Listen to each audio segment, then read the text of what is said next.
జపాన్కి సంబంధించిన మేయర్ గారు ఈ ప్రత్యేక రాష్ట్ర అవతరణ దినోత్సవంలో పాల్గొనడం ద్వారా మనకు స్ట్రాటజిక్ పార్ట్నర్గా ఒక మన తెలంగాణ ముఖ్యంగా హైదరాబాదు నగరాన్ని పారిశుద్ధ్య రహిత నగరంగా తీర్చిదిద్దడానికి జపాన్ మనకు సహకరిస్తుంది.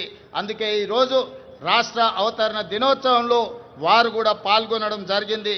వారికి కూడా మనస్ఫూర్తిగా అభినందనలు తెలియజేస్తున్నాను తెలంగాణ ప్రజల తరఫున.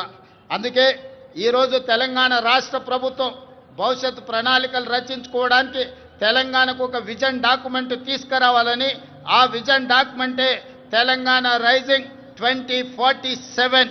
ఈరోజు ఆ పాలసీ డాక్యుమెంట్ ద్వారా రాబోయే తరాలకు భవిష్యత్తు ప్రణాళికలు అందించడమే కాదు, తెలంగాణ రాష్ట్రాన్ని ప్రపంచంతోనే పోటీ పడే విధంగా అభివృద్ధి పదం వైపు నడిపించాలన్న ఒక పాలసీ డాక్యుమెంట్ను తెలంగాణ రాష్ట్రం తీసుకురావడానికి ప్రయత్నం చేస్తుంది అని చెప్పి తెలియజేయడానికి నేను ఎంతో సంతోషిస్తున్నాను. ప్రపంచ నగరాలతో ధీటుగా హైదరాబాదు నగరాన్ని తీర్చిదిద్దేందుకు ప్రణాళికలు రూపొందిస్తున్నాం. మూసీ నదికి పూర్వ వైభవం తెచ్చేందుకు మూసీ పునరుజ్జీవన ప్రాజెక్టును మనం చేపడుతున్నాం. బాపు ఘాట్ను అంతర్జాతీయ స్థాయిలో గాంధీ సరోవర్గా తీర్చిదిద్దాలని మనం అనుకుంటున్నాం. అంతర్జాతీయ ప్రమాణాలతో భారత్ ఫ్యూచర్ సిటీ, ఈ దేశంలో ఏ నగరమైనా ఎప్పుడో పూర్వతరాలు ప్రారంభించిన నగరాలను కొంచెం కొంచెంగా విస్తరించుకుంటూ వస్తున్నాం. కానీ భారతదేశంలో పూర్తి స్థాయి ప్రణాళికబద్ధమైన మహానగరం లేకపోవడం ఒక లోటుగా భావించి ఈరోజు న్యూయార్క్, టోక్యో లాంటి నగరాలతో పోటీ పడే విధంగా భారత్ ఫ్యూచర్ సిటీని మనం ఈరోజు ఎయిర్పోర్టుకు దగ్గరలో ప్రారంభించుకుంటున్నాం. 30,000 ఎకరాలలో ప్రపంచ స్థాయి ప్రమాణాలతో ఈరోజు నూతన నగరాన్ని నిర్మించుకోవడానికి మనం ప్రణాళికలు రచించుకున్నాం, ముందుకు వెళ్తున్నామని తెలియజేయడానికి ఈరోజు సంతోషపడుతున్నాను. ఆ భారత్ ఫ్యూచర్ సిటీలో ఏఐసిటీ, స్పోర్ట్స్ సిటీ, ఫార్మా సిటీతో పాటు లైఫ్ సైన్సెస్, హెల్త్ సిటీలను ఏర్పాటు చేస్తాం.